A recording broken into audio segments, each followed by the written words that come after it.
Всем привет, дорогие друзья! Выбор имени для короля являлся очень ответственным мероприятием. Здесь нужно учесть все: расположение звезд, имена всех родственников, имена святых покровителей.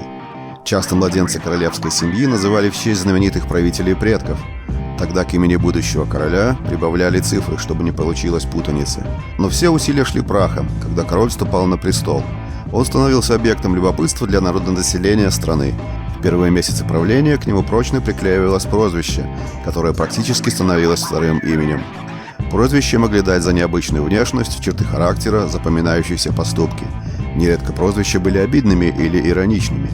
При ближайшем рассмотрении они зачастую напоминают какие-то криминальные клички, и приведенные нами прозвища являются только вершиной айсберга. Итак, поехали!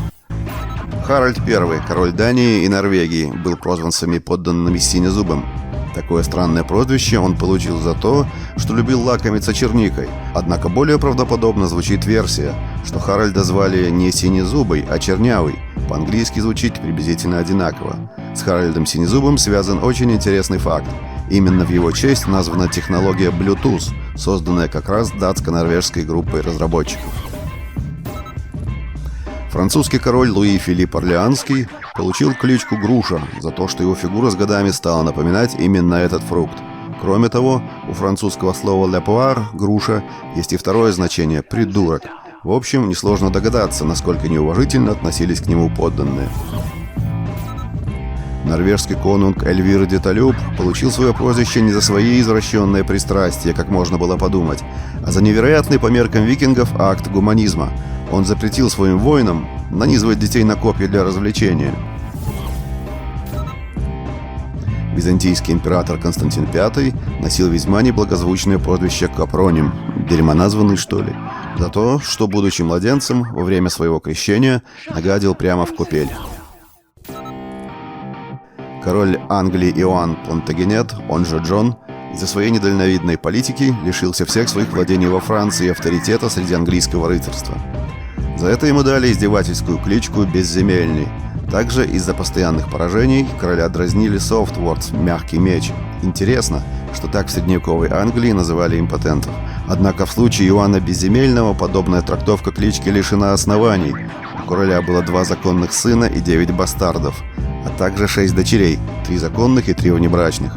Злые языки поговаривали, что делание детей — единственное, что хорошо получается у монарха. Авторитет Иоанна был настолько низок, что ни один английский правитель больше не называл своих наследников этим именем. Конунг Норвегии Эрик I Кровавая Секира заработал такую устрашающую приставку к своему имени за то, что последовательно вырезал своих родственников, которые могли бы стать его соперниками в борьбе за престол. Интересно, что Эрик все-таки не смог добраться до одного из них, Хакона, который его и сверг. Очевидно, по сравнению с Эриком, даже суровый Хакон выглядел настоящим обаяшкой и по контрасту получил прозвище «Добрый». Мало кто знает следующий интересный факт. Английского короля Вильгельма I Завоевателя при жизни чаще звали Вильгельмом Бастардом, то есть ублюдком, за спиной, естественно. Дело в том, что он был незаконнорожденным сыном нормандского герцога Роберта. Карл VI Безумный, король Франции из династии Валуа.